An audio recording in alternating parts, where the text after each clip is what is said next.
السلام علیکم۔ پاکستان تحریک انصاف کی حکومت کے لیے کامیابی اور ناکامی ان دونوں کے لیے چوائس ایک ہے کہ اقتصادی میدان میں کس قدر بہتری یہ لا سکتے ہیں۔ پچھلی حکومت کو چور، ڈاکو، کرپٹ اور بہت ساری چیزیں 5 سال دھرنوں کے اندر، جلسے جلوسوں کے اندر کہنا آسان تھا، لیکن جب حکومت ملتی ہے تو ڈیلیور کرنا اصل امتحان ہوتا ہے۔ اور اس امتحان کی گھڑی کے اندر ابھی 7-8 ماہ کے اندر جو پرفارمنس ہے اکنامک ٹیم کی تحریک انصاف کی، اس کے اندر کوئی ایک چیز بھی ایسی نہیں ہے جس کے اوپر ان کو یہ بتایا جائے کہ آپ نے بہت اچھا سے پرفارم کیا ہے، آپ کی وجہ سے اقتصادی ترقی شروع ہو گئی، غربت میں کمی آ گئی ہے، پاکستان کی لوٹی ہوئی دولت پاکستان میں آنی شروع ہو گئی، یا مہنگائی میں کمی ہو گئی۔ بلکہ جو ایشین ڈیولپمنٹ بینک اور ورلڈ بینک کی جو تازہ ترین 2 رپورٹس ہمارے سامنے نظر آتی ہیں، اس کے مطابق ایک الٹا ریورس سائیکل ہمیں نظر آتا ہے۔ ریورس سائیکل اس طریقے سے کہ جو اقتصادی ترقی G D P growth rate ہمیں پچھلی حکومت کے آخری سال کے اندر نظر آتی تھی، اس کے اندر ایک کنٹینیوس ڈکلائننگ ٹرینڈ ہے، اور اے ڈی بی اور ورلڈ بینک دونوں یہ فورکاسٹ کر رہے ہیں کہ یہ ڈکلائننگ ٹرینڈ کنٹینیو کرے گا اگلے سال بھی، کیونکہ مشکلات بہت زیادہ ہے۔ جو ایکسچینج ریٹ ہے اس کے اندر بڑے پیمانے پر کمی ہوئی ہے، جسے عمران خان بھی اور اسد عمر بھی، جو ان کے فائنانس منسٹر ہیں اور اس وقت بھی ان کے مین اکانومی کے بندے یہی تھے، وہ دونوں اس کو بدترین معاشی استحکام کے حوالے سے ایک سٹیپ کے طور پر بتاتے تھے کہ جس نے ڈی ویلیو کر دیا اس نے تو ظلم ہی کر دیا۔ اور پھر اس سے زیادہ بڑا اور چوری کا کام جو پچھلی حکومت کرتی تھی وہ یہ تھی کہ ایمنیسٹی اسکیم دیتی تھی، جس سے چوروں کی دولت جو تھی لوٹی ہوئی وہ حلال کرنے کا ایک طریقہ کار مل جاتا تھا، تو یہ بھی چور ڈاکو کرتے تھے۔ اور عمران خان اور اسد عمر دونوں اس کے اوپر کہتے تھے کہ ہم آئیں گے تو ہم ان لوگوں کو انویسٹیگیٹ کریں گے۔ یہ ایک صورتحال ہے ہمارے سامنے۔ اب گروتھ ریٹ نیچے گر چکا ہے، مہنگائی اوپر جا چکی ہے، ایکسچینج ریٹ آپ نے 40%، 36% کے قریب ڈیپریشیٹ کیا ہے پچھلے 1 سال میں، کچھ مفتہ نے کیا، کچھ موجودہ حکومت نے، دونوں نے ملا کے کچھ 36% کے قریب ڈی ویلیویشن کی۔ ایکسپورٹس آپ کے اوپر گئی نہیں ہے، آپ کے اوپر قرضوں کا دباؤ آ گیا ہے۔ آج فائنانس منسٹر کہہ رہے ہیں کہ 800 ارب روپیہ صرف ہمیں سود کی ادائیگی کے لیے بورو کرنا پڑا ہے، تو پچھلے والے 800 ارب بورو کر کے کہیں لے جاتے تھے؟ یہ بھی ایک سوال ہے جس کا جواب آج کوشش کریں گے کہ پروگرام میں اپنے مہمانوں سے پوچھیں۔ جو کچھ ہم نے سٹیٹمنٹس نکالی ہیں، پہلے آپ کو پروگرام کے آغاز میں وہ دکھاتا ہوں۔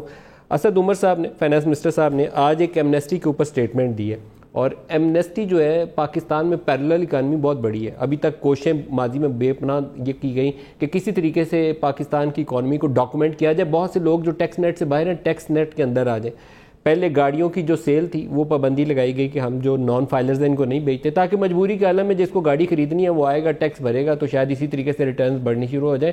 اس جو لاسٹ بجٹ اسد عمر صاحب نے خود پیش کیا ہے، اس کے اندر انہوں نے وہ پابندی ہٹا دی ہے۔ اب کوئی 1300 یا 1800 سی سی تک یا اس سے کم کی گاڑیاں جو ہیں وہ آپ خریدنے جائیں تو آپ کو فائلر ہونے کی ضرورت نہیں ہے، آپ اضافی ٹیکس دے کر تو اس کو خود سے وہ کام کر سکتے ہیں کہ گاڑی خرید سکتے ہیں، آپ کا ٹیکس فائلر ہونا اس کے لیے لازم نہیں رہ گیا۔ دوسرا بڑا ایریا جس کے اوپر پابندی ہے، اور وہ پابندی ہے جائیداد کی خرید و فروخت۔ اگر آپ ٹیکس فائلر نہیں ہیں اور آپ کروڑوں روپے کی جائیداد خریدنے چلے گئے ہیں تو آپ کو بتانا پڑتا ہے کہ آپ نے وہ جائیداد کہاں سے لی۔ ٹیکس ایمنیسٹی اسکیم اگر آ جائے تو جو پی ایم ایل این والے یا پاکستان پیپلز پارٹی والے 10 سال جس کو تحریک انصاف چور اور ڈاکو کہتی تھی، تو انہوں نے چوری سے یا ڈکیتی مار کے جتنی دولت بنائی تھی، تو اس کے اوپر کیا ایک ایمنیسٹی اسکیم کے ذریعے اس کو حق حلال کی ڈکلیئر کرنا کوئی طریقہ کار بنتا ہے؟ اسد عمر صاحب کا بیان سنیے۔ تقریباً فیصلہ ہو ہی گیا کہ جی ایسے ڈکلیریشن اسکیم ہم نے ایک لے کے آنی ہے۔ ہم بھی کہتے ہیں یار ہمیں لوگوں کو جیلوں میں ڈالنے کا کیا فائدہ، جب بھی یہ اسکیم اناؤنس ہو میرا برادرانہ مشورہ اپنے تمام دوستوں کو یہ ہوگا کہ اس کو استعمال کر لیں، ورنہ اس کے بعد پھر گلہ نہ کرنا۔ ہم بھی سوچتے ہیں لوگوں کو جیلوں میں ڈالنے کا کیا فائدہ۔ یہ اسد عمر صاحب کا بیان ہے۔ ماضی میں عمران خان اور اسد عمر نے اس کے اوپر بہت سی پریس کانفرنس کی، اور باقاعدہ ایک امپورٹنٹ ٹاپک ہوتا تھا ہر جلسے کے اندر۔ سنوائیے گا جی کیا کہا انہوں نے ماضی میں۔ ایمنسٹی اسکیم کو میری اور میری پارٹی مسترد کرتی ہے۔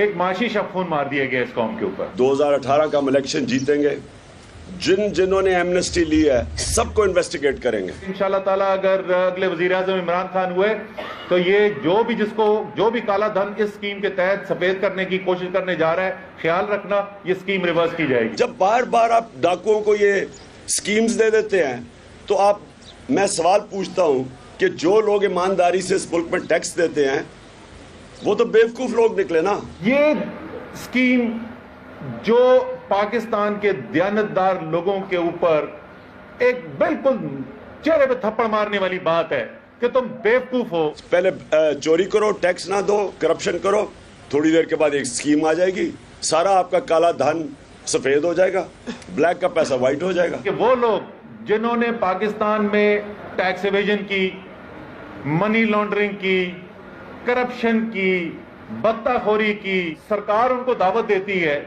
کہ آپ اس استثناء اسکیم کا استعمال کریں، 2% کے اوپر تمام کالا دھن اپنا سفید کرا لیں، کوئی آپ سے سوال نہیں پوچھا جائے گا اور کوئی آپ کی چوری نہیں پکڑی جائے گی۔ یہ کون سی دنیا دیتی ہے اتنی ایمنسٹی سکیمز؟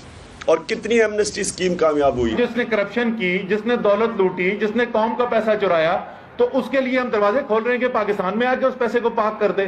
یہ کس قسم کا مذاق ہے پاکستان کی قوم کے ساتھ؟ مجھے افسوس سے کہنا پڑتا ہے کہ رولنگ ایلیٹ اپنے لیے ایمنسٹی اسکیم لے کے آتی ہے بلیک کا پیسہ وائٹ کرنے کے لیے۔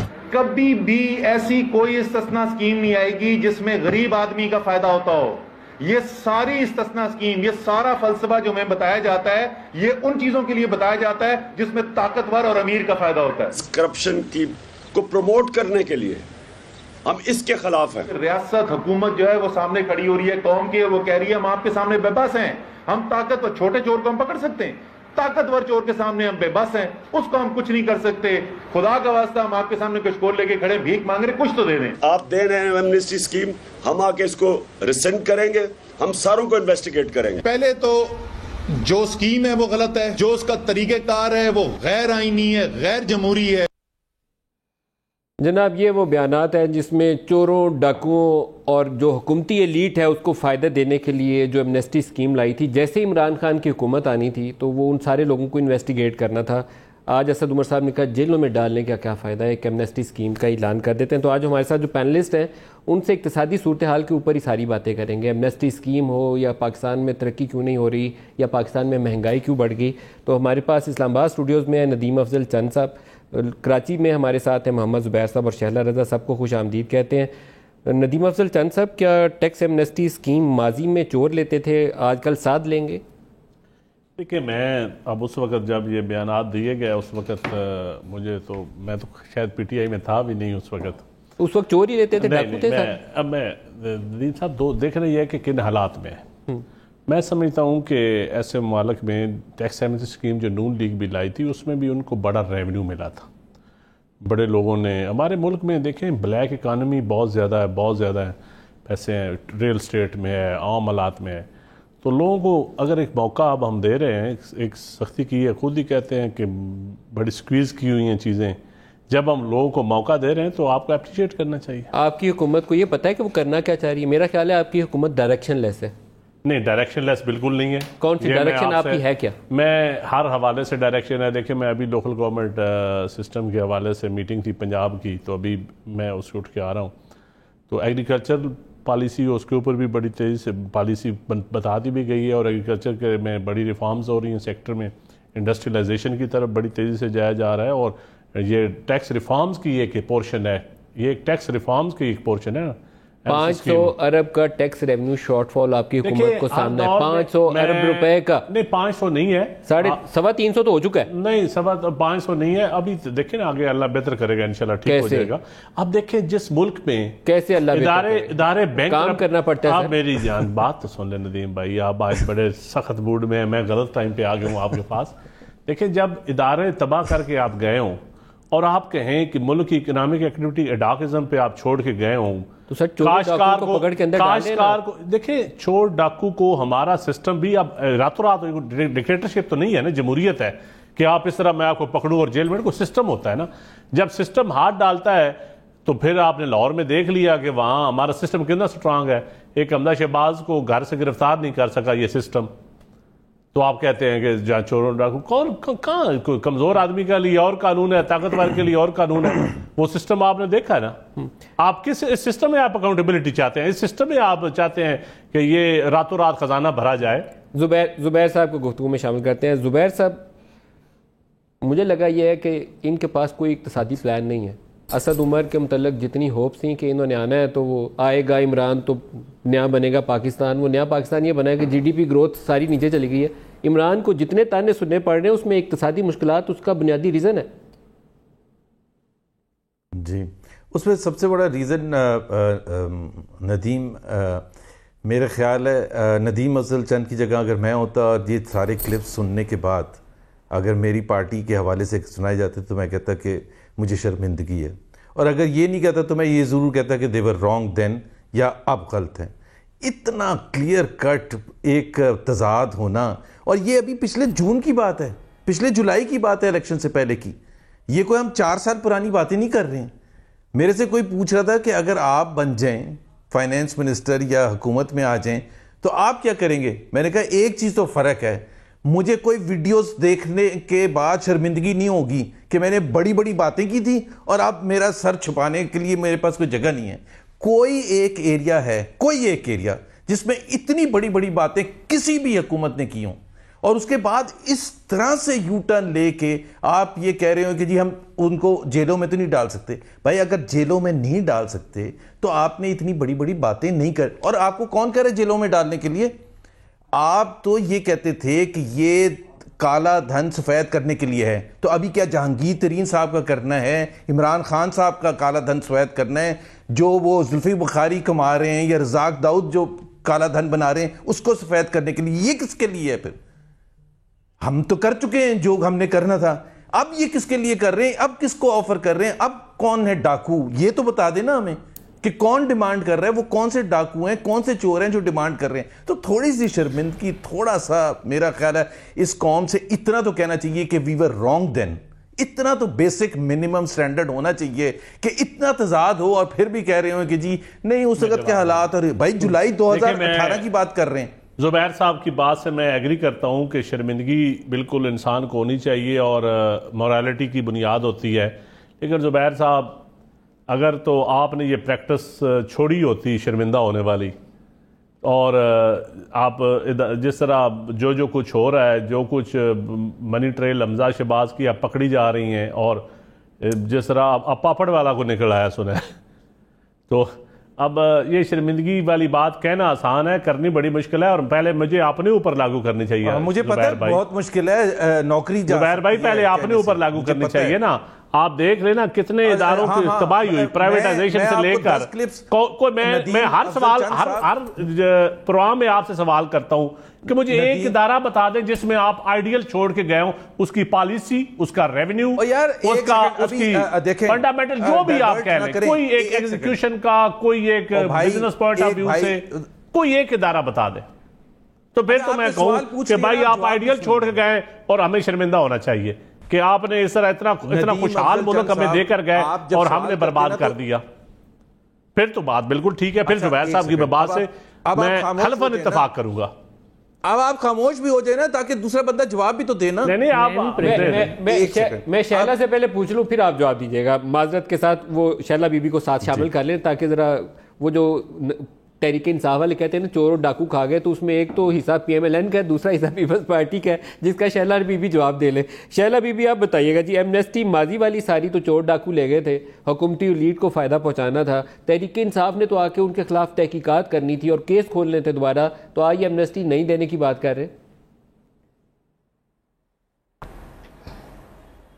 اچھا بات یہ ہے کہ کچھ بھی ہو, بندہ ڈھیٹ ہو سب کچھ ٹھیک ہے, تو ڈھیٹ ہونا لازمی ہے, پھر کوئی مسئلہ نہیں ہے. اب آج کے اخبارات جو ہیں اس میں تمام ماہرین یہ لکھ رہے ہیں کہ جی ڈی پی جو ہے 3.4 2018-19 کا جو ہے, اور 19-20 جو ہے اس میں اور کم ہوگی, اور 2 سال کے بعد اگر بہترین اقدامات کر لیے گئے تو مے بی کہ 4 تک چلی جائے. لیکن آج آپ اسد عمر صاحب کی پریس کانفرنس دیکھیں, نتیجتاً مجھے ٹویٹ کرنا پڑا کہ پگلے رلائے گا کیا. تو حد ہوتی ہے بات چیت کی. مطلب آپ فرسٹ ایئر میں جو پڑھتا ہے انسان اکنامکس میں, آپ وہ چیز لیکچر ہمیں سنا رہے ہیں جو کبھی آپ نے کسی سوال کے جوابات یاد کیے ہوں گے, اور بغیر رکے جیسے اگلا تو بے وقوف ہے. کچھ ہمیں نہیں معلوم کیا کہ جب تک ہماری ایکسپورٹ نہیں بڑھے گی, ہمارے ریونیو نہیں, اس طرح سے ملک میں پیسہ نہیں آئے گا, نہیں ہوگا صحیح. تو ابھی مجھے بتایا ہی نہیں انہوں نے پورے, پتہ نہیں کتنی دیر وہ بولے, اتنی گرمی کا اثر تھا آفس سے آ کے, میں تو پریشان ہو گئی کیا کروں, کون سے چینل پہ جاؤں. تو میں یہ سمجھ ہی نہیں پا رہی ہوں ان کو کہ, اور شاید میں ہی پہلی خاتون تھی جس نے یہ کہا تھا کہ عوام نے آپ کو بقول آپ کے کہ اس لیے ووٹ دیا ہے کہ آپ تبدیلی چاہتے تھے, آپ ہمارے ساتھ پروگرام کرتے تھے. آپ سے مراد تحریک انصاف کے وہ لوگ جو 100 ارب ایک پہ مار رہے تھے اور 100 ارب ایک پہ مار رہے تھے, وہ ہمارے ساتھ سب بیٹھ کے پروگرام کرتے تھے اور کہتے تھے ہمارے پاس پورا پیکج ہے اور ہم آئیں گے اور ہم بدل دیں گے. یعنی کہ آپ آپ کو ان حالات کا پہلے سے علم تھا اور عوام بھی یہی سمجھ رہی تھی کہ آپ کو اتنا علم ہے اور آپ بہت ہی صادق اور امین ہیں, تو اب آپ پالیسیز لائیں گے اور اس کے بعد آپ ملک میں بہت اچھا ہو جائے گا. لیکن یہاں پہ تو یہ صورتحال ہے کہ اب کہنے کو دل چاہتا ہے کہ عمران صاحب آپ نے صحیح کہا تھا کہ جب ٹیکسز بڑھائے جائیں, بجلی گیس اور کی قیمتیں بڑھ جائیں, ملک میں مہنگائی ہو, تو سمجھو کہ وزیر اعظم چور ہے.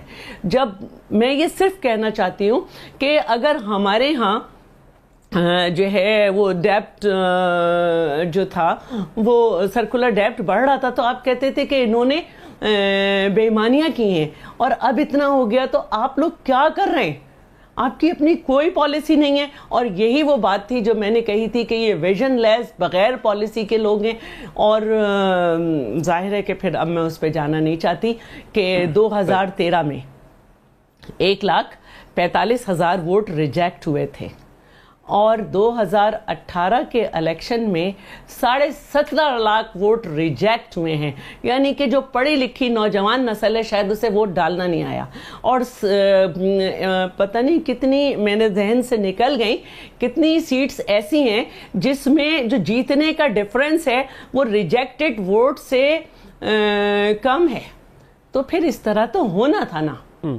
اچھا, اگر اس طرح سے کیا جائے گا تو اسی طرح کا رزلٹ ہوگا. زبیر صاحب دوبارہ آپ کی طرف آ رہا ہوں. یہ جو ناکامی ہے اقتصادی پالیسی کی, اس کی وجوہات کیا ہے؟ پتہ نہیں تھا کہ کس طریقے سے مینج کرنا ہے, مسائل بہت زیادہ آپ لوگ چھوڑ کے گئے تھے جو ان کو پتہ نہیں چلا. جی بہت سی ریزنز ہیں. ایک تو یہ ہے کہ جولائی 9 2018 کو مینیفیسٹو سنایا گیا, جولائی 9 2018 کو. اب جولائی 9 کو جب آپ یہ کمٹمنٹ کر رہے تھے, ایک ایگزامپل میں دے دیتا ہوں. آپ نے جی ڈی پی گروتھ بھی بڑی زبردست بتائی تھی, آپ نے فسکل ڈیفیسٹ بھی یہ کہا تھا کہ آپ کم کریں گے.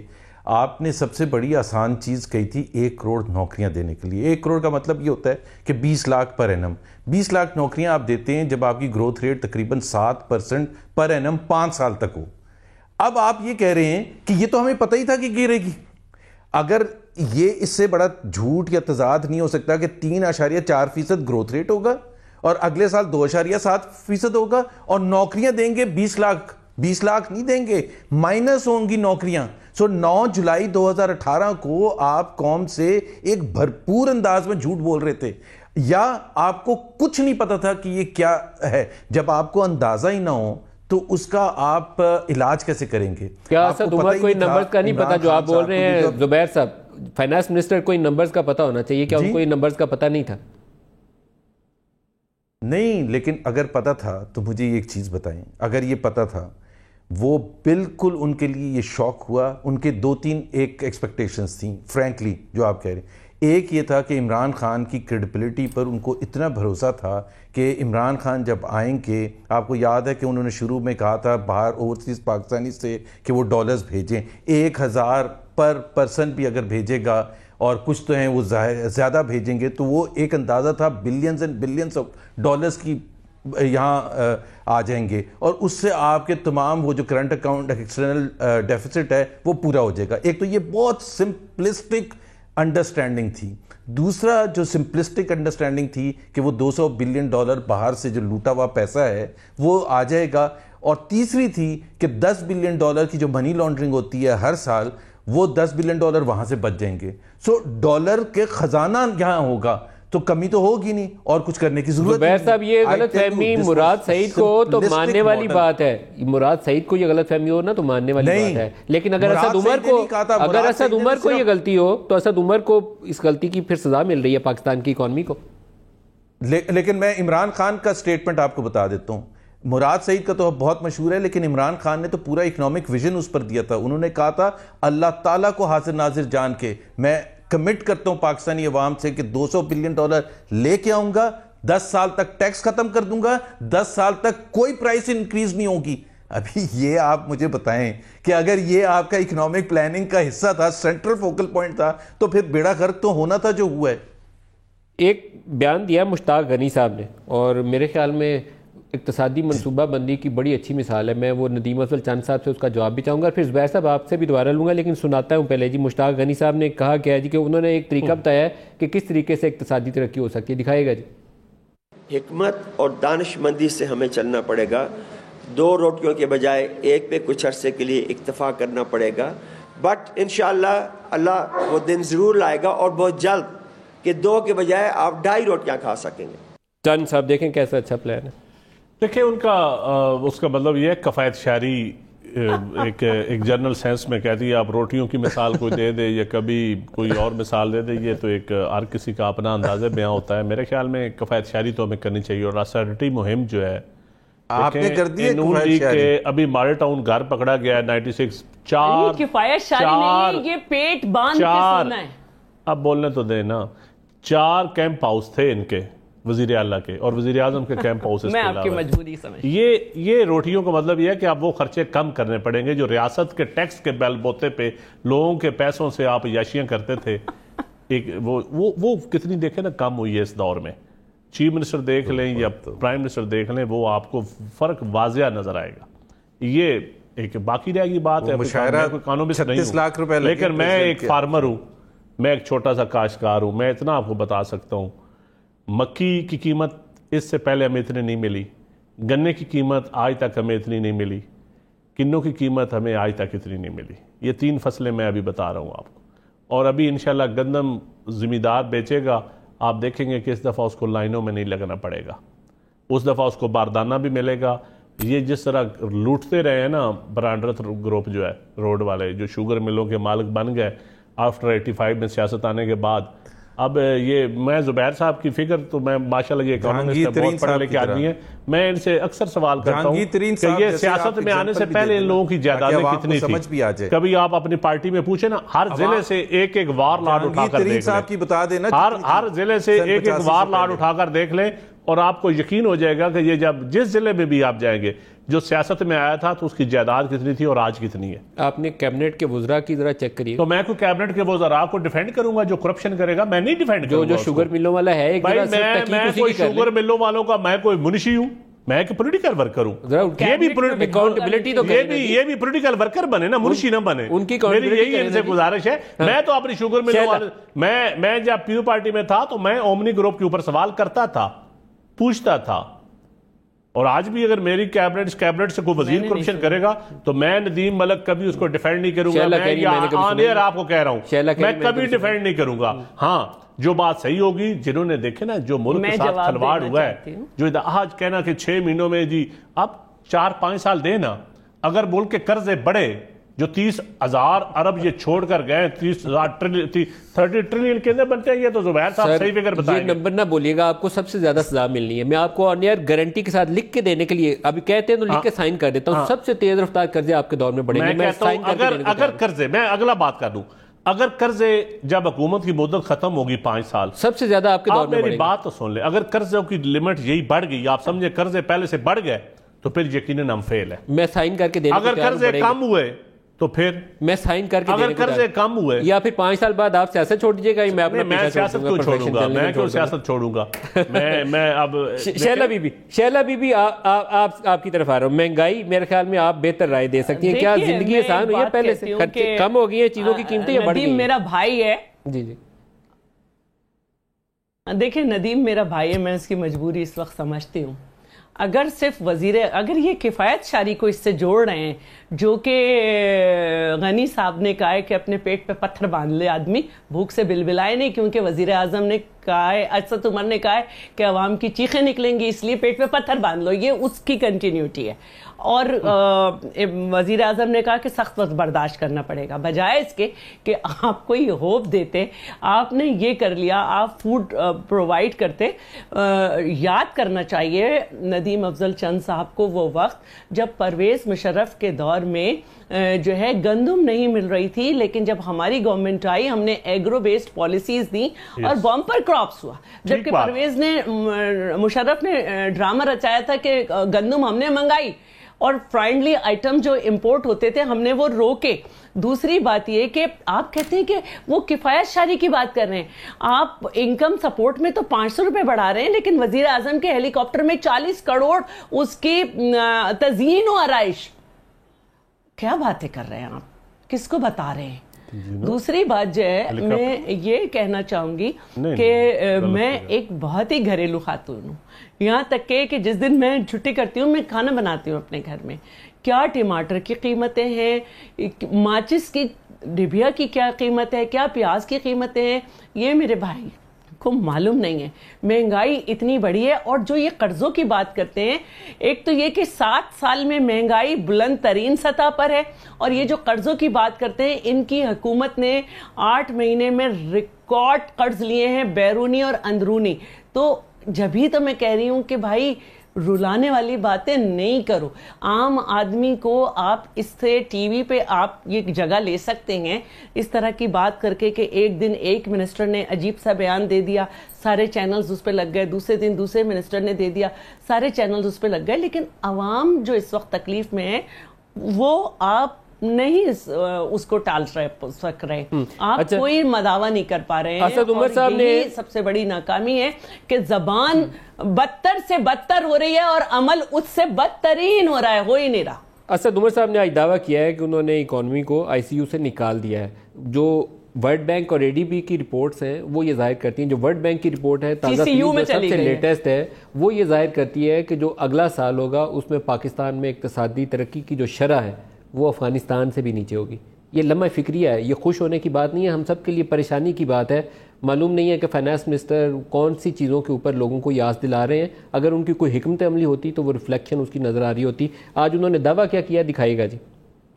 سی یو سے مریض نکلا اور اب پاکستان کی معیشت کا کرائسس کا فیز ختم ہو گیا. جو زر مبادلہ بچا تھا وہ اتنی تیزی سے نکل رہا تھا کہ مجھے اس کو روکنے کے لیے مٹھی بہت سختی سے بند کرنی پڑی.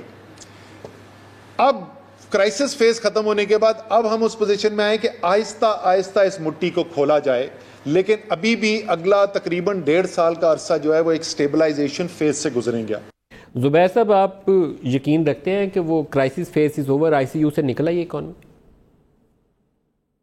ایک جب ہم اکانومی سی سی یو میں چلا گیا تو ہم بڑے میکرو اکنامک انڈیکیٹرز کا سہارا لیتے ہیں، اور اس میں آسان جو میکرو اکنامک انڈیکیٹرز ہیں، اور آپ نے خود اس کا ذکر کیا ورلڈ بینک کا مثال کے طور پر، تو اگر آپ کی ورلڈ بینک کے 2 جو خطرناک ترین اسیسمنٹس ہیں، ایک تو آپ نے 2.7% گروتھ اگلے سال کے لیے بیان کی جو کہ تقریباً 10 سال کے بعد 3% سے کم ہوگی، اور ایک بہت ہی سیریس کنسرن ہے کہ کانٹریکشن ہو اکانومی کی اتنے برے طریقے سے. اور دوسرا ندیم شاید آپ کو یاد ہوگا 13.5% اینول انفلیشن، ایک منتھ کی نہیں، 13.5% 2 سال کے بعد. اب آپ یہ کہہ رہے ہیں کہ آؤٹ لک یہ ہے، اور آپ کہہ رہے ہیں آئی سی یو سے نکال دیا. پچھلے 6-8 مہینے میں کون سا انڈیکیٹر ہے جو امپروو ہوئے ہے؟ سارے خراب ہوئے ہیں. گروتھ ریٹ گر گیا، آؤٹ لک تھا 6.2%، ہو رہا ہے 3.4% ہے. مہنگائی کی شرح 4% سے 9.5% پہنچ چکی ہے، اور ابھی سال ختم ہوا ہے. جی کرپشن کا انڈیکیٹر کم ہوا ہے. آپ پوچھ رہے ہیں کون سا انڈیکیٹر؟ وہ کرپشن کا اگر انڈیکیٹر کم ہوا ہے تو آپ پھر یہ کالا دھن سفید کرنے کے لیے کس کے لیے آفر کر رہے ہیں؟ یہ وہی لوگ کس کے لیے ہے؟ یہ تو بتا دیں نا. یہ جو آپ کا بگاڑ بنایا ہوا اسی کو ٹھیک کرنے کی کوشش کر رہے ہیں. نہیں زبیر صاحب آپ کو سہولت دینے کے لیے آپ کو سہولت دینے کے لیے ان کا نام یہ واقعی آپ کو سہولت ہے. جی سر میں تو یہ سمجھتی ہوں کہ کرپشن یہاں تک چلی گئی کہ صرف ایک ہی مطلب اپوزیشن کے خلاف کریک ڈاؤن اور حکومت کے لوگ پکڑے بھی نہیں جاتے. علیم خان کون ہے؟ اپوزیشن کے گھروں پہ اٹیک اور پرویز خٹک گھومتے پھرتے. نہیں علیم خان پرویز خٹک گھومتے پھرتے، ان کو کوئی نہیں پکڑتا. دوسروں کے یہاں ہائی کورٹ کے آرڈر کے باوجود نیب پہنچ جاتی ہے. ایک چیز آپ کا جواب ادھورا رہ گیا ان کو تو آپ نے انٹرنل میٹرز کی وجہ سے. زبیر صاحب کیا کوئی پرفارمنس کے اوپر کوئی اکاؤنٹیبلٹی کا میکنزم ہوتا ہے کوئی دنیا میں؟ میں تو سمجھتا ہوں سب سے بہتر یہ جو اچھا طریقہ کار ہوگا کہ آپ پرفارمنس کے اوپر اکاؤنٹیبلٹی، پرائم منسٹر اپنے وزراء کو اکاؤنٹیبل ٹھہرانا شروع کریں، معاملہ صحیح ہونے شروع ہو جائیں گے. میرا خیال ہے جو میری بالکل سیریس ایڈوائز ہوگی، اور میں سمجھتا ہوں کہ پرائم منسٹر کو مس لیڈ کیا جا رہا ہے.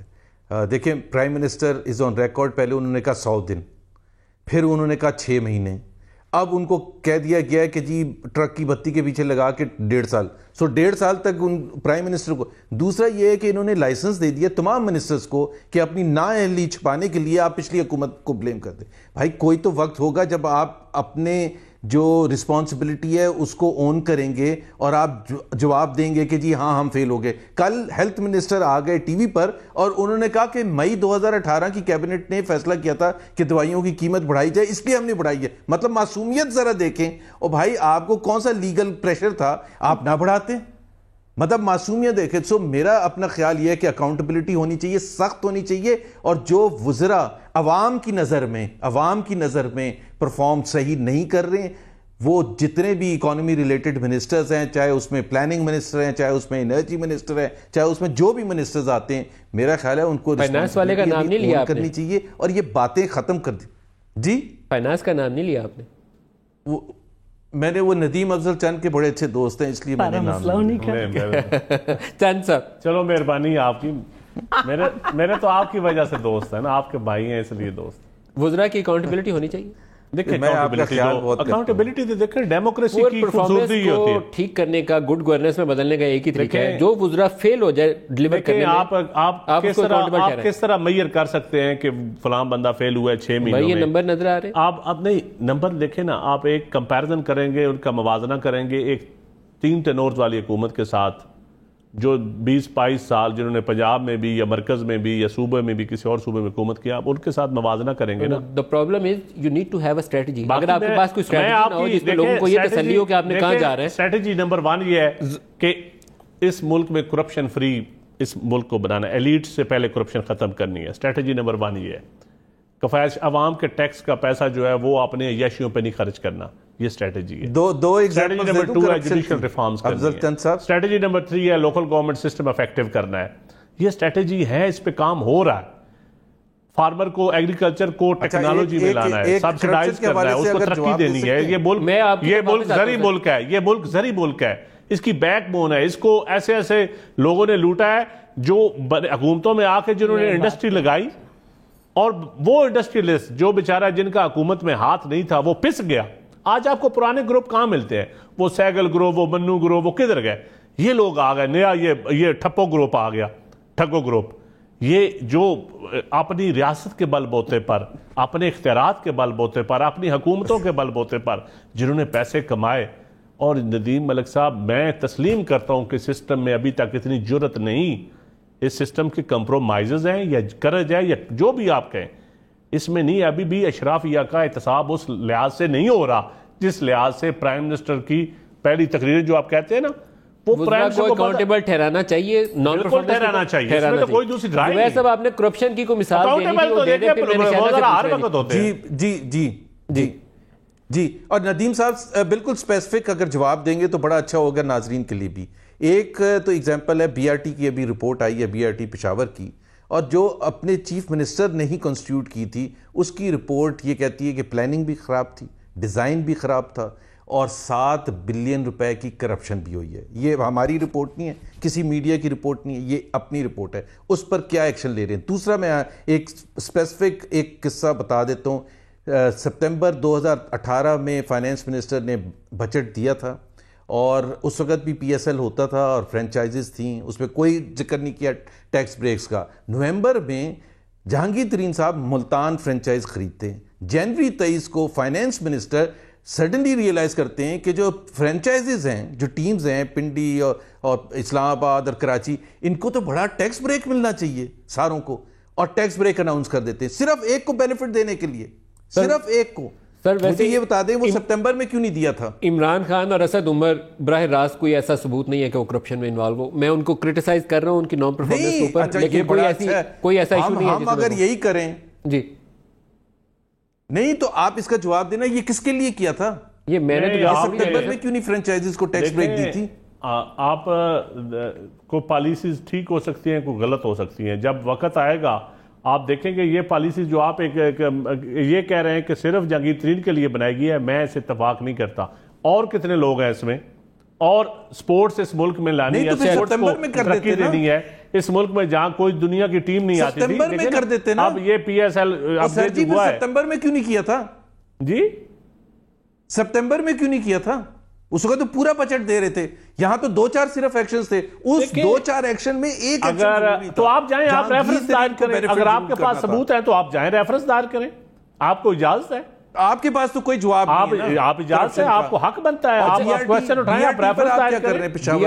بی آر ٹی پہ اکاؤنٹیبلٹی ہونی چاہیے. دیکھیں آپ بی آر ٹی کی بات کرتے ہیں, ان کے سسٹم میں اتنی مضبوطی تھی کہ ان کا انسپیکشن ٹیم یا ان کا اپنا حکومتی وزراء ان کے اپنے منصوبوں کی کوئی انکوائری رپورٹ کرتا ہے. سر پرویز خٹک صاحب کو آپ کو ریفرنس فائل کر کے ویسے ہی کرنا چاہیے جیسے آپ نے شہباز شریف کی. انسپیکشن کمیشن نے رپورٹ دی انسپیکشن ٹیم نے, اور ابھی اس پہ انکوائریز ہو رہی ہیں. فیکٹ فائنڈنگ انکوائری آئی اور سامنے آ گئی. اس پر تو ہم گولڈ میڈل آپ کو دیں گے, لیکن ایک اور بڑا جو ایشو ہے بلینز آف روپیز کھا گئے ہیں, اس کے اوپر ویسے ہی سلوک ہونا چاہیے جی جیسے شہباز شریف کو اندر ڈالا یا اسد عمر کو پکڑ, وہ جو اسد عمر نہیں, اسد عمر کی ابھی باری نہیں آئی, کچھ عرصے بعد آئے گی. شہباز صاحب کے جو برخودار ہیں حمزہ کے لیے جیسے ان کے گھر کے باہر نیب کی ٹیم کھڑی ہے گرفتار کرنے کے لیے, تو شاید پرویز خٹک صاحب کے دروازے کے آگے بھی ایک ٹیم کھڑی انہیں ملنی چاہیے. میں ایک آپ کو شہلا کچھ بیانات سنوانا چاہتا ہوں روپے کے اوپر, کیونکہ جو ابھی ہمیں ایک ہیجانی کیفیت نظر آئی ہے, اس ہیجانی کیفیت کے اندر میں آپ کے بیان سے پہلے ایک بات پوچھنا چاہتی ہوں. جی بتائیے.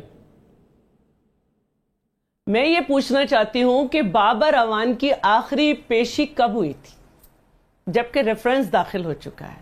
میں یہ پوچھنا چاہتی ہوں کہ ای سی ایل کے باوجود لیاقت جتوئی باہر کیسے گئے؟ میں یہ پوچھنا چاہتی ہوں کہ پیڈو جو ہے پختونخوا انرجی ڈیولپمنٹ اتھارٹی, اس میں نیب چلی گئی تھی, اس کا کیا رزلٹ ہے؟ نتھیا گلی ہاؤسنگ اسکیم میں نیب گئی تھی, اس کا کیا رزلٹ ہے؟ چلے مالم جبار کا ایک کیس الگ ہے. ابھی جو رپورٹ آئی ہے ایجوکیشن کی, اس پہ کیا ایکشن لیا گیا؟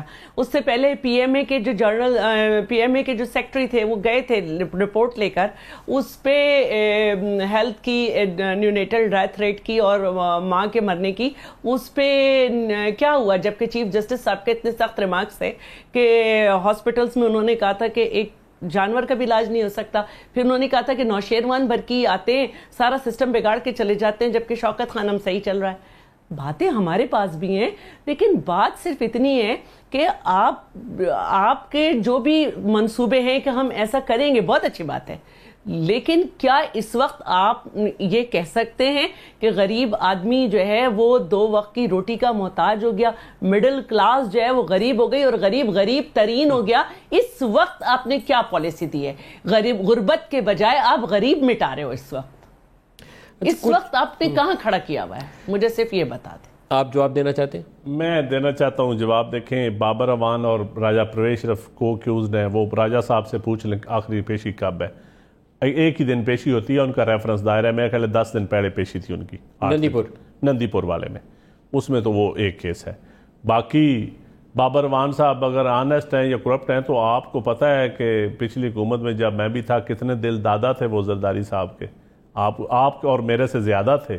اس کا مطلب ان میں قابلیت تھی تو زرداری صاحب نے. دیکھیے ندیم صاحب آپ سے زیادہ دل دادا کوئی نہیں تھا. ندیم صاحب آپ سے زیادہ دل دادا کوئی نہیں تھا. اچھا بات تو سن لیں. سے بیٹھے ہوئے تھے, جیسے ہی حکومت جانے کے دن آئے انہوں نے پارٹی بدل لی. اب میری بات اتنی تو شرم بھی نہیں انہوں نے پارٹی بدل لی. کون سا نظریہ تھا کچھ نہیں معلوم, کیا نظریات تھے نہیں معلوم. بالکل اسی طرح جیسے شاہ محمود قریشی اور جاوید ہاشمی ایک ڈال پہ آ گئے. میری بات سنیں نا, یہ بات آپ کی نظریے والی جو بات, اس پہ میں ڈیبیٹ کرنے کے لیے تیار ہوں. جب مرضی آپ آ جائیں, آپ میرے لیے قابل احترام ہے. میں آپ ایک سید زادی ہے, میں آپ سے زیادہ بات بھی نہیں کر سکتا. میں کہاں ہوں, مجھے تو کوئی اینکر کہے گا میں آپ کے سامنے بیٹھ جاؤں گی. میں تو صرف یہ کہنا چاہتی ہوں کہ ہم جب تک ہمارے پاس بابر اعوان تھا, دل دادا تھا اور برا تھا, آپ کے پاس آیا تو ڈرائی کلین ہو گیا. میں اس لیے کہتا ہوں, میں یہ سوال آپ پہ کر رہا ہوں. بابر اعوان کتنا وی آئی پی تھا آپ کو پتہ ہی ہے. نہیں, بابر اعوان کو تو ہم نے کنارے کیا ہوا تھا. یہ تو تاریخ گواہ ہے کہ بابر اعوان کو کنارے کیا ہوا تھا, کوئی کبھی کنارے نہیں لے سکتے. یہ ندیم ملک صاحب کو پتا ہے بابر اعوان کے ویو پارٹی میں کنارے ہوئے, فائدہ اٹھایا. بلکہ میرے خیال میں پاکستان پیپلز پارٹی میں جو بڑے ایکٹیو اور زرداری صاحب کے قریب لوگ تھے, اس میں بابر اعوان. تخت لاہور کو چیلنج کرنے والے جو تھے نا, بابر صاحب بڑے ایکٹیو تھے, لیکن یہ نندی پور والا معاملہ جو تھا, مقدمے کے بعد دیکھیے, مقدمے کے بعد بھٹو صاحب کے ریفرنس کے بعد جو صورتحال رہی تھی, بابر صاحب ایک طرف ہو گئے تھے, بڑے زد میں رہے.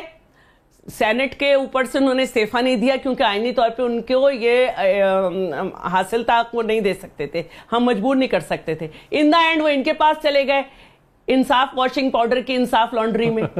اچھا میں آپ کو ایک کچھ زبیر صاحب اور بیان بھی سنانا چاہوں گا. بعض چیزیں ایسی ہیں جو مجھے سارا دن اتنے لوگ سوال بھیجتے ہیں، وہ کہتے ہیں کہ یہ جو سٹاک مارکیٹ میں جو کچھ ہو رہا ہے اس کے اوپر آپ پروگرام نہیں کرتے. میں پورا پروگرام سٹاک مارکیٹ پہ نہیں کرتا کیونکہ ایک عام جو دیکھنے والا شاید اس کا انٹرسٹ نہ لوز ہو جائے، لیکن جب 36,000 کے قریب مارکیٹ آ جائے ایک ایسی سٹیج کے اوپر جب آپ نے انسینٹیوز جتنے دینے تھے وہ بھی دے دیے تھے، آپ نے برآمدات کے لیے روپے کو ڈی ویلیو کیا کتنا 36%، برآمدات کتنی بڑی 1.8%. آپ کی ٹیکس بریکس دینے سے آپ کی 500 ارب کی پھکی پڑی ہوئی ہے سر کے اوپر، 317 کے قریب شارٹ فال سر پہ کھڑا ہے، 100-150 کا اور اگلے 3 ماہ میں تیاری ہے کہ ہمیں اور شارٹ فال لگنی ہے.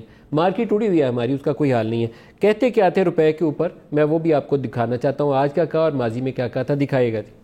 آرٹیفیشلی ہولڈ کر کے ٹی وی پہ درس دے کے ایکسچینج ریٹ اگر آپ ہولڈ کریں گے تو وہی حشر ہوگا جس کا جو ہم نے دیکھا پچھلے 4 سال 2013 سے 2017 ہوتے ہوئے. ریئل ایفیکٹو ایکسچینج ریٹ یہ ٹیکنیکل کیلکولیشن ہوتی ہے.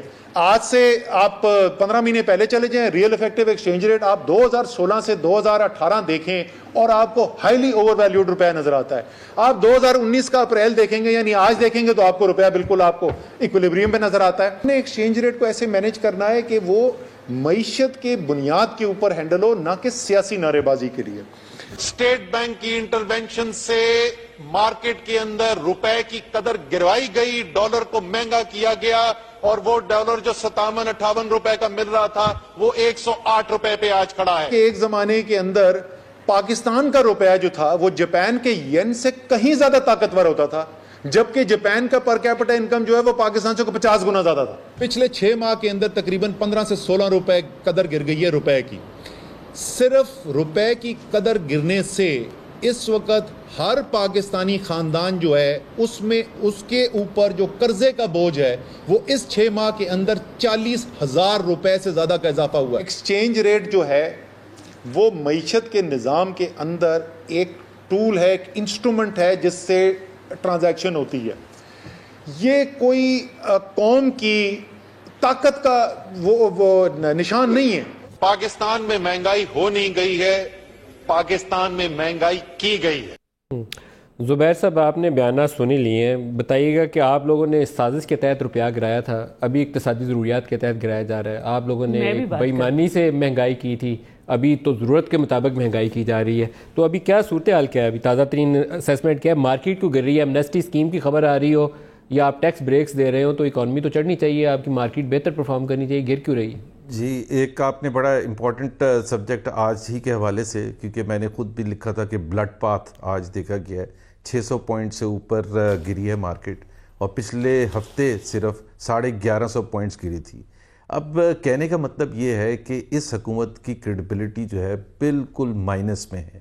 اور دوسرا جو میرا شدید اختلاف ہے، دیکھیں آپ نے اتنے بلند دعوے اور جھوٹے اسٹیٹمنٹ کہ قیمتیں وہ مہنگائی ہوتی نہیں ہے کروائی جاتی ہے، روپے کی قدر گرتی نہیں ہے گروائی جاتی ہے، اب ساری آ کے آپ ہی پر پڑ رہی ہیں کہ اگر ہم اکنامک آپ کو ایکسپرٹ سمجھیں تو پھر ہم سوال یہ پوچھیں گے کہ ہم تو چور ڈاکو تھے، ہم تو کر رہے تھے یہ، آپ کیوں روپے کی قیمت گرا رہے ہیں، آپ کیوں مہنگائی کر رہے ہیں؟ تو آپ کے پاس جواب تو ہونا چاہیے. لیکن آن اے سیریس بیسس ندیم، جو مجھے ابھی جو اس حکومت سے جو شدید اختلاف ہے کہ کوئی ایفرٹ نظر نہیں آتا. مثال کے طور پر جب سٹاک ایکسچینج کو آپ نے سنبھالنا ہوتا ہے، ہر سیکٹر کو سنبھالنا ہوتا ہے، تو آپ سٹاک ایکسچینج ہو یا انویسٹمنٹ کے حوالے سے ملک میں لوگوں کو انکریج کرنے، ایک ایفرٹ آپ پرائیویٹ سیکٹر کے ساتھ مل کے آپ فائنینشیل ہبس میں جاتے ہیں، نظر آتا ہے کہ جی آپ ایک ایفرٹ کر رہے ہیں. آپ یہاں ایک لیکچر دے رہے ہیں کہ جی جب روزہ ہوگا تو آپ امرود خریدیں گے اور کیلا خریدیں گے. کیا مذاق ہو رہا ہے؟ مطلب ایک ایفرٹ تو کریں، گورنر اسٹیٹ بینک کو بھیجیں، پرائیویٹ سیکٹر کے لوگوں کو لیں، وہ ایک سپیکر کھڑے ہوتے ہیں، وہ کہتے ہیں ایک روٹی کھا لیں، اس کی ندیم افضل چند صاحب اپنی انٹرپریٹیشن کرتے ہیں، میں اپنی انٹرپریٹیشن کرتا ہوں. Why can't we have a serious incentive plan کہ جی یہ ملک میں یہ ہے. دوسری بات یہ ہے کہ P T I must realise کہ جب وہ اپوزیشن میں ہوتے ہیں تو پرابلمز کا ذکر کرتے ہیں، جب حکومت میں ہوتے ہیں تو 2 گھنٹے کی تقریر میں پرابلمز بتاتے، سولوشنز بتاتے ہیں. زبیر صاحب، کبھی آپ نے اس سے پہلے اتنی اچھی مثال سنی تھی کہ روپے کی ڈیویلیوشن کا سوال ہو اور فائنانس منسٹر کہے کہ یہ ایسے ہی ہے جیسے روزوں میں آپ امرود کھانے کے لیے جاتے ہیں تو امرود مہنگا ہو جاتا ہے؟ Best answer. Economics made easy. چند صاحب آپ سولوشن کی طرف آ جاتے ہیں. جی بالکل کلوزنگ کی طرف آ گئے. چند صاحب کوئی حل نکلنا چاہیے. لوگوں کی زندگیاں مشکل ہوئی ہیں. دیکھیں میں بالکل مشکل ہوئی ہیں، اس میں کوئی شک نہیں. مہنگائی بھی ہوئی ہے، لوگوں کی زندگیاں مشکل میں بھی ہیں، ایک انسرٹینٹی کی بھی فضا بنا دی گئی ہے، جس میں میں سمجھتا ہوں کہ دو چیزیں ہیں. پلیز اکاؤنٹیبلٹی، احتساب اور جمہوریت کو علیحدہ علیحدہ کریں. جمہوریت کو بھی چلنے دیں اور احتساب میں بھی رکاوٹیں نہ پیدا کریں. یہ میں تسلیم کرتا ہوں کہ عدل ہونا چاہیے. سلیکٹیو اکاؤنٹیبلٹی نہیں کسی سے بھی ہونا چاہیے، جس کی بھی ہو عدل ہونا چاہیے.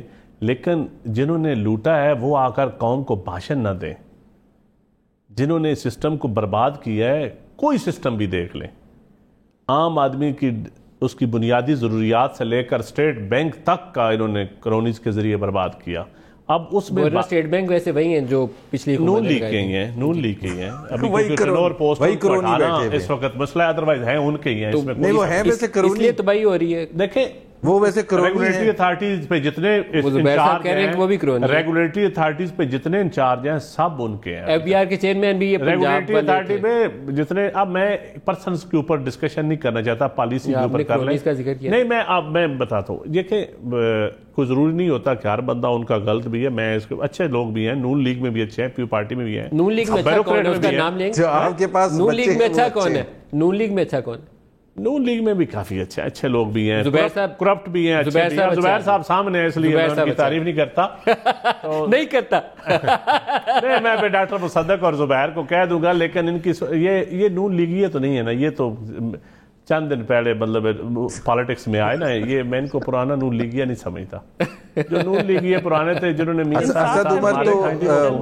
اسد عمر تو میرا خیال ہے بچپن سے پی ٹی آئی میں تھے، تو اب پی ٹی آئی بننے سے پہلے ہی آگے تھے. دیکھیں اسد عمر میرے سے تو پہلے ہی تھا، لیکن سیاست میں بھی اسد عمر کو بھی عمر اتنی نہیں ہے جتنا آپ ٹھیک کہہ سکتے ہیں. لیکن میں سمجھتا ہوں کہ اس وقت سیریسلی اس اپوزیشن کو اور حکومت کو، جو مساق معیشت کا فائنانس منسٹر نے بھی کہا ہے اور پہلے اپوزیشن لیڈر بھی کہا ہے، مساق معیشت کی طرف جانا پڑے گا. قوم کو میں کہتا ہوں اکاؤنٹیبلٹی اور جمہوریت کو علیحدہ علیحدہ کریں، اور ان چیزوں کو آپس میں مدغم نہ کریں کہ جی ہماری اکاؤنٹیبلٹی ہو رہی ہے تو ہم نے جمہوریت کو بھی رگڑنا ہے، ہم نے معیشت کو بھی رگڑنا ہے، ہم نے پارلیمنٹ کو بھی نہیں چلنے دینا. یہ چیزیں تھوڑا سا ان کو علیحدہ علیحدہ کریں. چلو آپ بتائیے سولوشنز کیا ہیں؟ سولوشنز دیکھیے، جمہوریت بغیر اکاؤنٹیبلٹی کے نہیں چل سکتی. اکاؤنٹیبلٹی کے کوئی خلاف نہیں ہے، ورنہ حامد سعید کاظمی ہماری دور حکومت میں جیل میں نہ ہوتے. لیکن یہ تو سوال ہوتا ہے نا کہ جس شخص نے قرآن پہ ہاتھ اٹھا کے کہا کہ میرے پاس ثبوت عدالت نے اسے نہیں بلایا کبھی بھی، اور وہ غریب آدمی جیل میں رہا. اکاؤنٹیبلٹی بری نہیں ہے، لیکن اکاؤنٹیبلٹی کے نام پہ ڈاکٹر عاصم کو 200 دن سے زیادہ رکھا گیا، کیا ابھی تک نکالا؟ اکاؤنٹیبلٹی بری چیز نہیں ہے، لیکن جس کشتی جس گھر سے شرجیل کے گھر سے پیسے پکڑے گئے، بھائی وہ دیکھے قرضے سے جان چھڑاؤ، اس سے ڈیم بنا لو. لیکن ہم یہ سمجھتے ہیں کہ اکاؤنٹیبلٹی کے نام پر آپ جمہوریت کو، آئین کو نقصان نہیں پہنچائے، عوام کو پیسے نہیں. آپ یہ نہیں کہہ سکتے کیونکہ کرپشن بہت ہوئی ہے تو اب کرپشن سے بچنے کا نتیجہ یہ ہے کہ ہم چیزیں مہنگی کر رہے ہیں، ذرائع روزگار نہیں بڑھا رہے، تم لوگ صبر کرو. نہیں، آپ اچھے حکمران ہیں، آپ کو انہیں ہوپ دینا ہے، فوڈ دینے اور سیکیورٹی دینی ہے، ورنہ آپ نہیں دے سکتے. اور اگر پھر بھی 3 چیزوں سے میں کہوں کہ 2 چیز، تو آپ کو فوڈ دینا ہے اور ہوپ دینی ہے. آپ دونوں نہیں دے پا رہے. زبیر صاحب آپ فرمائیے گا. میرا خیال میں تو عمران کو آن ایئر 2-3 دفعہ پہلے بھی کہا ہے کہ اگر اپنی حکومت کو کامیاب بنانا ہے تو اقتصادی صورتحال بہتر بنانی پڑے گی. لوگوں کی زندگیاں جتنی مشکل میں آئیں گی، لوگ سوال کریں گے، لوگوں میں اضطراب پھیلے گا. آپ ایک سائیڈ آئٹم کے طور پر اکاؤنٹیبلٹی والے ایشوز کو ڈرائیو کو جاری رکھیں. شہباز کو اندر کرنا ہے، حمزہ کو کرنا ہے، زرداری صاحب کو پکڑنا ضرور کریں، لیکن اکنامک پرائرٹی جو ہے آپ کی نمبر 1 رہنی چاہیے. بالکل ندیم، اکنامک پرائرٹی، اور وہ نظر آنا چاہیے تمام لوگوں کو. ہر روز سکرین پر پرائم منسٹر کو نظر آنا چاہیے وہ باتیں کرتے ہوئے جو لوگوں کی مشکلات ہیں، مہنگائی کے حوالے سے، ایکسپورٹس کے حوالے سے، ٹیکس ریونیو کے حوالے سے، بجلی کے حوالے سے. اگر 99% وہ صرف یہ باتیں کریں گے کہ اپوزیشن کو کیسے اندر بند کرنا ہے یا میں چھوڑوں گا نہیں، تو میرا خیال ہے جو قوم کا ایجنڈا ہے نا وہ بالکل سبوٹاج ہو جائے گا اور حکومت کا جو فوکس ہے وہ نظر آ جائے گا. He should be seen with investors, with businessmen, with other people. اس مشکل پیریڈ میں اگر وہ on top of the economy نظر آئیں گے تو اس کا اثر بھی آنا شروع ہو جائے گا, اور وزراء کو بھی پتہ چل جائے گا کہ پرائم منسٹر سیریس ہیں. اب ان کو بھی پتہ ہے کہ وہ تو پتہ نہیں کہاں لگے ہوئے ہیں, شہباز شریف کے بارے میں پوچھتے ہیں اور نواز شریف کے بارے میں اور حمزہ کے بارے میں اور آصف زرداری کے, ان کے پاس اس کے علاوہ ٹائم ہی کوئی نہیں ہے. آپ بتائیے گا چند صاحب, کوئی بہتری کے لیے کوئی ایسی آپشن آپ کے پاس ذہن میں ہے کہ کوئی حکمت عملی ایسی بنا لیں جس پہ ایک ہوتا ہے نا منیمم کامن پروگرام, جس کے اوپر آپ زبیر صاحب کو بھی ساتھ لے لیں؟ یہ سب سے اچھا پروگرام ہے یہ اساس کا پروگرام شروع کیا گیا ہے عام آدمی کے لیے, تو یہ بہت اچھا انسینٹیو ہے. وہ کہاں سے آئے گا, پیسہ کہاں سے ہے؟ ابھی بہت پنجاب میں شروع ہو گیا ہے. وہ کوئی بھی نہیں ہے. ہاؤسنگ پروجیکٹ جو ہے یہ ایک اچھا پروگرام ہے, یہ ایک اچھا پروگرام ہے. اور فارمرز کے لیے جو ابھی اگر سپورٹ پرائز کسانوں کو ملے گی, جو ابھی جو سپورٹ پرائز کسانوں کو ملے گی, تو میں سمجھتا ہوں کہ یہ اس سے مہنگائی بھی کم ہوگی, ایگریکلچر سیکٹر میں پیسہ آئے گا تو دکاندار چلے گا, دکاندار چلے گا تو معیشت کا پہیہ چلے گا. ہوپ دینی پڑے گی, امید دینی پڑے گی, لوگوں کو یہ بتانا پڑے گا, لیکن جن لوگوں نے اس ملک کے ساتھ کھلواڑ کیا ہے ان کا احتساب بھی ضرور کرنا پڑے گا. چلیں جی, دعا کو ہیں, آپ نے کہا تھا کہ اللہ بہتر کرے گا, تو دعا مانگتے ہیں کہ اللہ تعالیٰ پاکستان کے حالات بہتر کرے. میں دل کی گہرائی سے دعا مانگ رہا ہوں, کیونکہ لوگوں کی زندگیاں بہت مشکل ہوئی ہیں. تو آپ کی اگر اقتصادی پالیسیاں چلتی ہیں تو آپ کی حکومت تو چلے گی, لوگوں کی زندگیاں بہتر ہو جائیں. میں اس کے لیے دل سے دعا مانگ رہا ہوں, آپ بھی دعا مانگیے, کیونکہ ویسے آپ سے مجھے لگتا ہے معاملہ سنبھالے نہیں جانے. ندیم افضل چند صاحب, زبیر صاحب, شیلا رضا صاحب کا شکریہ, آپ ہمارے ساتھ رہے. آج کے لیے اتنا ہی, اجازت دیجیے, خدا حافظ.